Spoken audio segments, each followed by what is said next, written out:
Seduction is the ultimate soft power. It's not just about romance. It's about influence, attraction, and getting people to say yes without them even realizing it.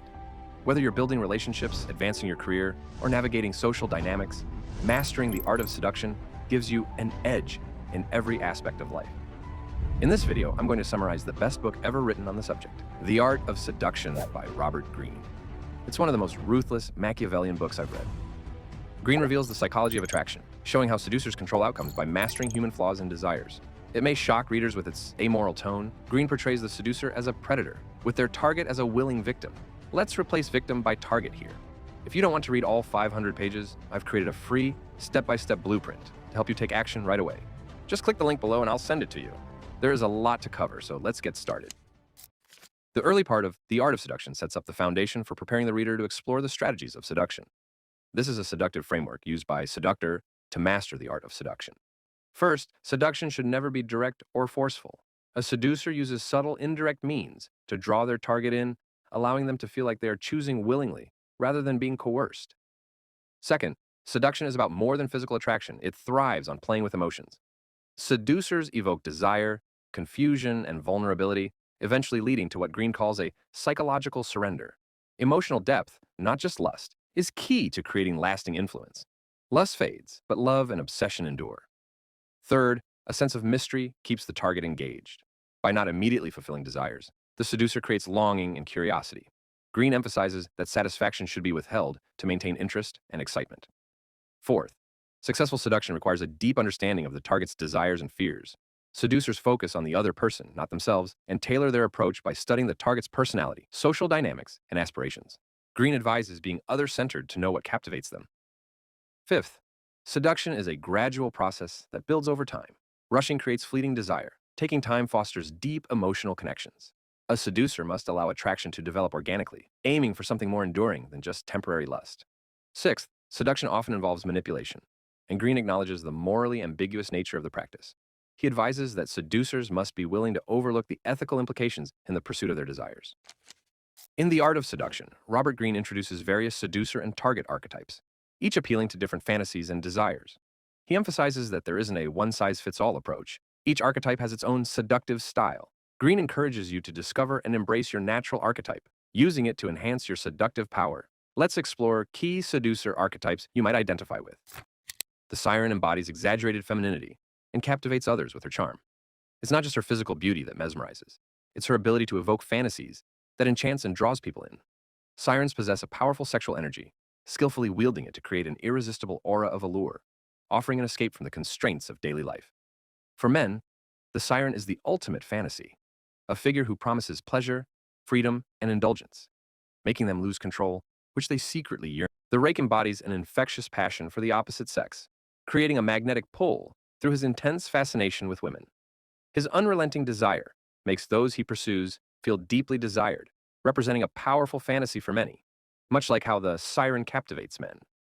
Unlike most men who are often cautious, the rake is boldly unrestrained, driven by his love for women.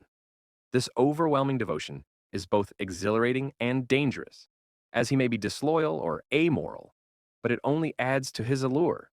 What sets the rake apart is his ability to make women feel like the center of his world. The ideal lover treats love as an art, turning romantic experiences into deeply poetic and emotional adventures. They elevate love beyond the mundane by creating grand gestures, like writing songs or poems, making their partner feel as though they are part of a beautiful story. What sets the ideal lover apart is their ability to become the perfect partner by understanding and fulfilling their target's deepest needs. This archetype requires empathy, patience, and an acute attention to what others are missing in their lives. While many focus on their own desires, the ideal lover excels at providing what their partner longs for, making them truly irresistible. The dandy seduces by blending masculine and feminine traits to create a captivating androgynous appearance. This ambiguity fascinates others and makes them irresistible.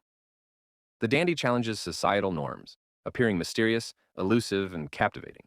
They represent a sense of freedom, a quality many secretly crave, because most people feel trapped by the rigid social roles they are expected to play.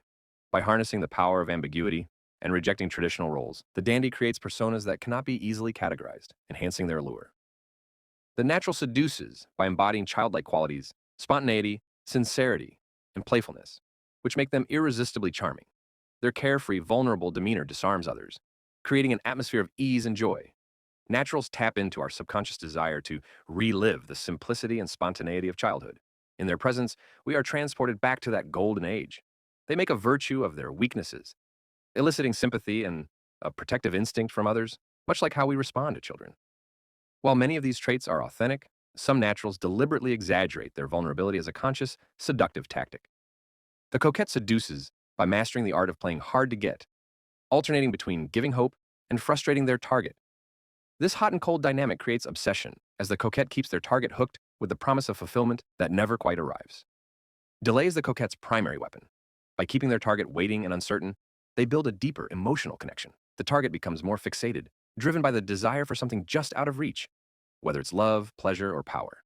Coquettes exude self-sufficiency, making them appear unattainable, which only enhances their allure. This teasing, aloof behavior taps into our human desire for what we can't have, making the coquette a master of psychological seduction. The charmer seeks to please everyone, shining in social settings by making others feel appreciated and valued. Their seduction lies in providing comfort and adapting to others' emotions, creating a sense of validation and ease.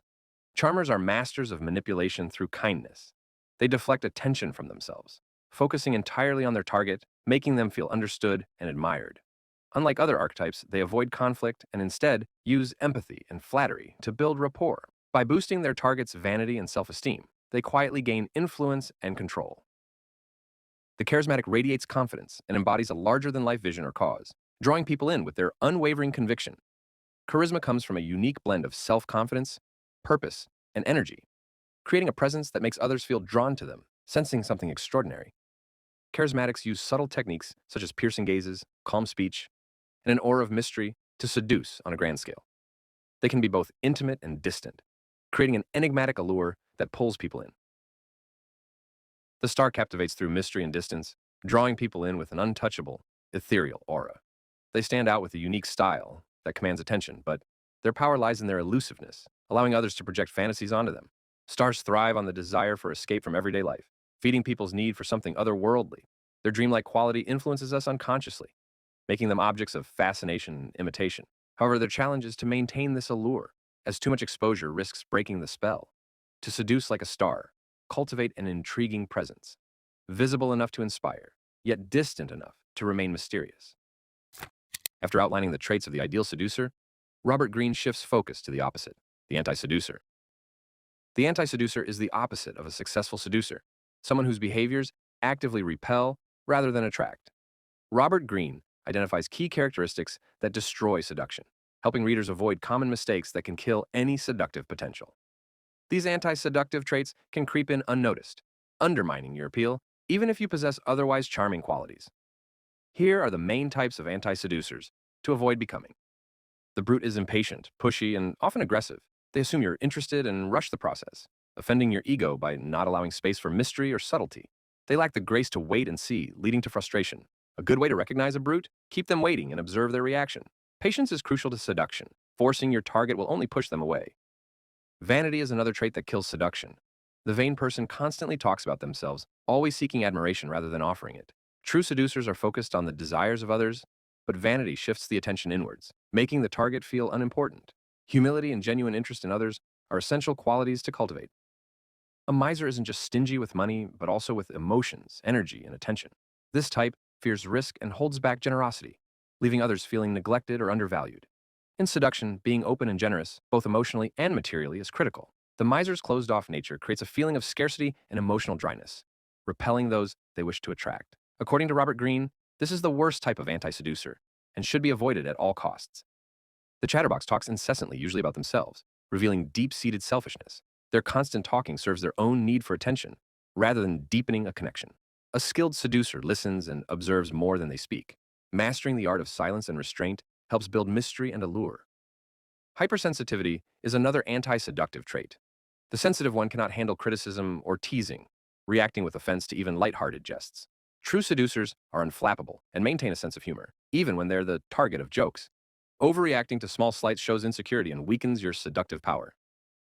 A boor is someone who lacks refinement, whether in their physical appearance or manners. They often dress sloppily, speak loudly, or fail to show attention to detail in their interactions. In seduction, even small details matter. Lack of care in how you present yourself erodes attraction over time.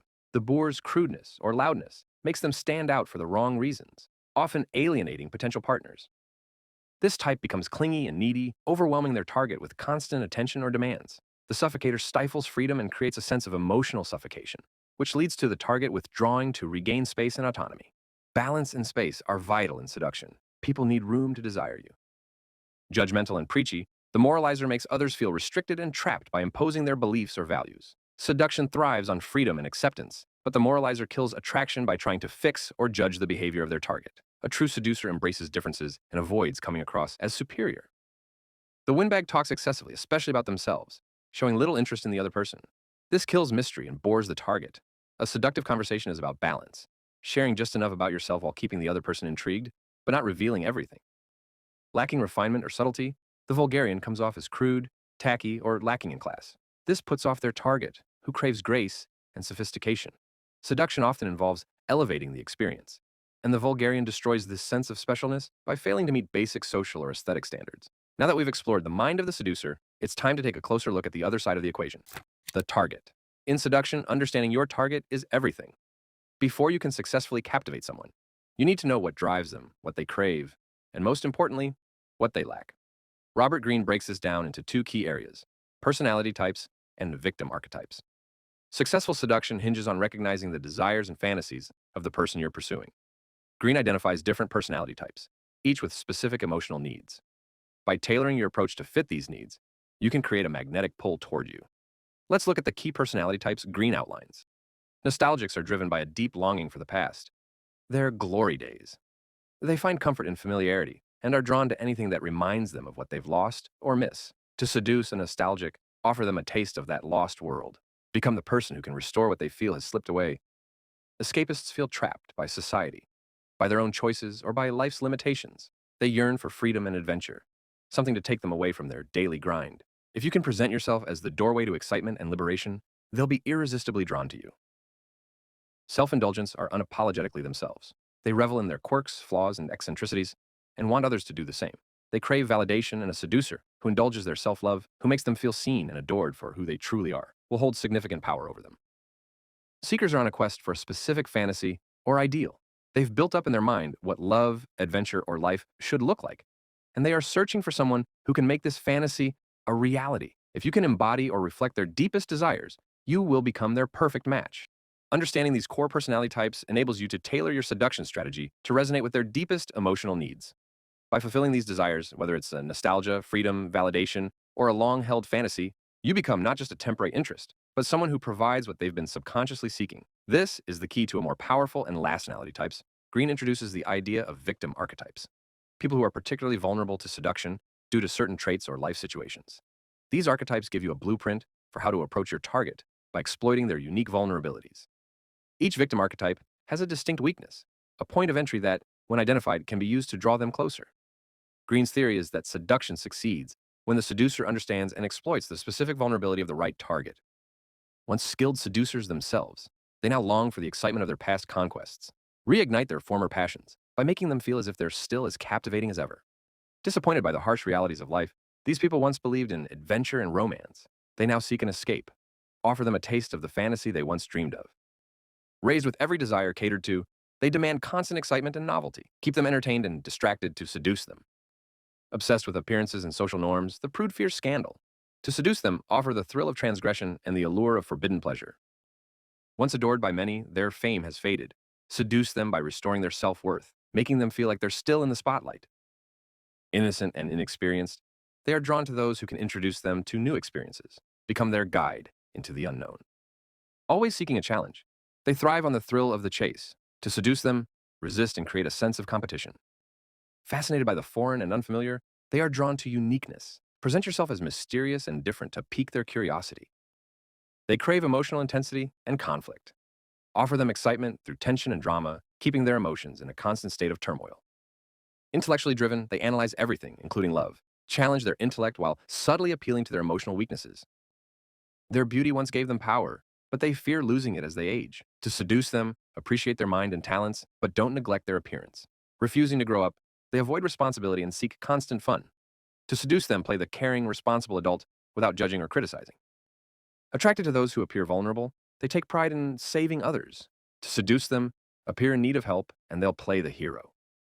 Cynical and pleasure-driven, they've seen it all. To seduce them, be young, naive, and resist their advances to keep them intrigued. They enjoy the challenge. Always searching for something or someone to worship, they are perpetually dissatisfied. To seduce them, become the object of their obsession, embodying qualities they admire. Hyper-aware of sensory experiences, they are drawn to beauty, fashion, and style. To seduce them, appeal to their senses with aesthetics and luxurious experiences. Powerful and surrounded by flatterers, they crave authenticity. Treat them like an equal, offering brutal honesty while subtly flattering their ego. These individuals feel burdened by societal expectations regarding gender. To seduce them, embody a balance of masculine and feminine traits, offering them freedom to express their true selves. For each type, understanding their core desires is key to seduction, as it allows you to meet their deepest needs and win them over. Finally, Greene highlights the importance of the setting in which seduction takes place.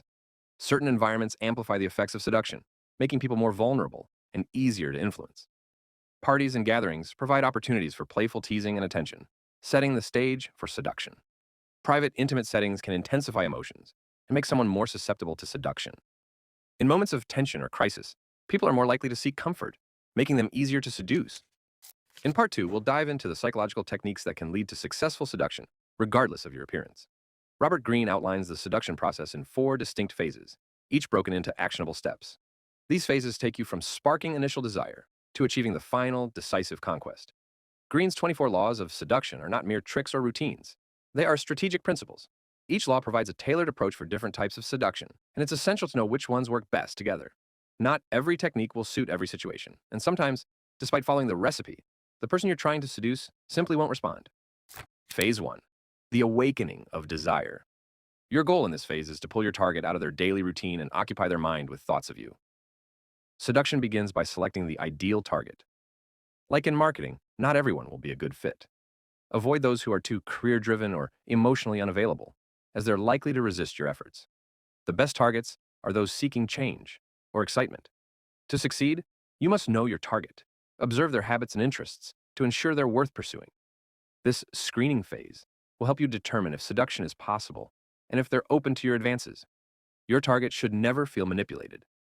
Instead, they should feel in control, much like in sales, where the customer believes they are making their own decisions. To successfully seduce, lower your target's defenses by being subtle and indirect. While a dramatic approach might work for those seeking excitement, subtlety is usually more effective. Keep your target intrigued by sending mixed signals. Alternate between warmth and coldness to create ambiguity, keeping them guessing and heightening their curiosity. Once your target is intrigued, you need to transform their interest into deeper desire. Desire often stems from a sense of something missing, an emptiness your target seeks to fill, and you can stir this feeling by making them aware of the excitement and romance lacking in their life. Creating a triangle is a key tactic in seduction.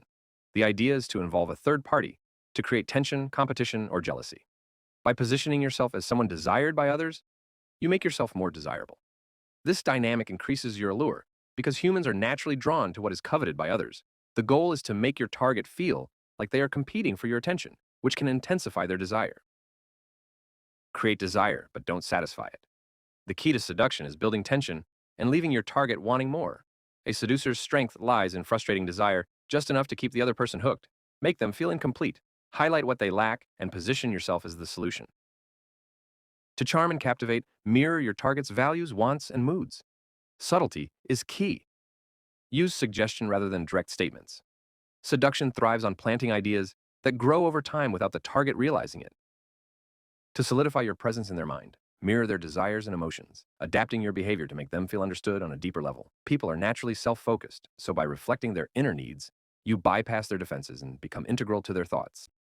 Once your target's thoughts increasingly revolve around you, the next step is to present them with something irresistible, an adventure or pleasure that they can't refuse. This is where seduction deepens into something more powerful. Phase 2. Lead them astray. At this point, your target's interest in you is growing, but their attachment is still fragile. They could turn back at any moment. The goal in this phase is to lead them so far astray emotionally that retreat becomes impossible. Keep your target on edge by maintaining suspense. The artful use of soft, pleasant words can intoxicate them and ignite their fantasies. Surprise and excitement are key. Introduce unexpected twists and delays to build anticipation and tension. Keeping them guessing makes them desire you even more. Words have the power to confuse and enchant. Use them strategically to captivate your target's attention. Speak to their desires, stroke their ego, and flatter them subtly. Avoid confrontation or debates as they break the spell of seduction. The most powerful tools of seduction aren't your words, but the unspoken gestures, thoughtful gifts, and subtle acts of attention. These small, carefully chosen details leave a lasting impression that words alone cannot achieve. Infuse your persona with poetic and exotic elements that evoke daydreams and fantasies. This ethereal aura sets you apart and makes you irresistible. After all, mediocrity fails to captivate. It's the allure of the extraordinary that draws people in. Create a captivating atmosphere of mystery and desirability through your charm and artistic expression. Recognizing the shifts in control during seduction is crucial, as it highlights the delicate balance of power. To excite your target and elicit strong emotions, disarm them with strategic displays of weakness and vulnerability. By doing so, you give them the illusion of living out the fantasies you've stirred in their imagination. Adopt a humble demeanor to appear less threatening, allowing your target to feel superior. When they perceive themselves as having control over you, their guard drops. Use your vulnerabilities to your advantage, projecting sincerity and harmlessness. Cultivate an atmosphere where fantasy and reality blur, keeping your target captivated. People yearn for something beyond their mundane lives. By crafting an enchanting environment, you allow your target to project their desires and dreams onto you, making the illusion even more irresistible. Even a simple trip together can deepen their attraction to you. To ensure there's no turning back, isolate your target from their familiar environment. By removing their emotional support structures, you increase their vulnerability to your influence. However, proceed with caution. If you act too swiftly, it may trigger panic and cause them to retreat. Phase 3. The trap is set. In this phase, your goal is to deepen the emotional impact you have on your target. By intensifying their feelings of love and attachment, you can manipulate their emotions, alternating between hope and despair, until they become increasingly vulnerable. To create a powerful jolt of emotion, demonstrate your sincerity through actions that resonate deeply with your target's repressed desires and childhood wounds. By bringing these feelings to the surface, you can fulfill their unmet needs, allowing you to penetrate deep into their psyche and stir uncontrollable emotions. At their core, everyone yearns for the carefree days of childhood, where feelings of safety and protection prevailed. By encouraging your target to share stories of their youth, you facilitate an emotional regression, making them more reliant on you for comfort and support. There's nothing more enticing than the taboo. By offering something forbidden, you stir primal curiosity and desire, which are hard to resist. Incorporate elements that challenge societal norms to heighten excitement and intrigue, making your seduction feel like a daring adventure into the unknown. By positioning yourself as someone who offers more than just surface-level pleasure, but a deeper, almost spiritual fulfillment, you make yourself irresistible. Your target will not just see you as a person of desire, but as someone who represents something greater, a path to self-discovery or fulfillment. By subtly stirring feelings of hurt, fear, and anxiety, you pave the way for a transformative emotional experience, drawing them even closer to you. In relationships, an excess of kindness can lead to predictability and boredom. By introducing elements of doubt, fear, or jealousy, you create emotional dynamics that maintain engagement. These fluctuations in emotional experience heighten anticipation and create tension. When relief or pleasure finally arrives, it becomes all the more satisfying due to the emotional roller coaster that preceded it. Phase 4. The final move. In this phase, you shift from mental and emotional seduction to physical seduction. Having already entangled your target's mind and stirred their emotions, you now prepare for the final act. Your target is vulnerable and filled with desire, making this the perfect moment to initiate physical intimacy. To intensify their desire, create some distance between you and your target. Allow them to feel the thrill of the chase. By giving them space, you stir their longing and amplify their desire, turning the dynamic upside down. As you strategically withdraw, send subtle signals that awaken their lust, spreading an irresistible allure like a potent poison. Seduction goes beyond mere words. It's about visceral connection. Your target should feel your desire through your body language, tone, and overall presence. This primal form of communication is what ultimately seals the deal, evoking their most basic instincts and drawing them closer to you. Once the seduction is nearing its climax, the risk of disenchantment looms large, threatening to undo all your hard work. When the moment arrives, act decisively.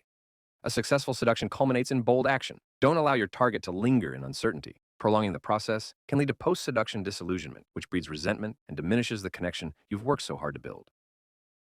Once the seduction is complete, the aftermath is critical. If your goal is a lasting relationship, you must continue to re-seduce your target, keeping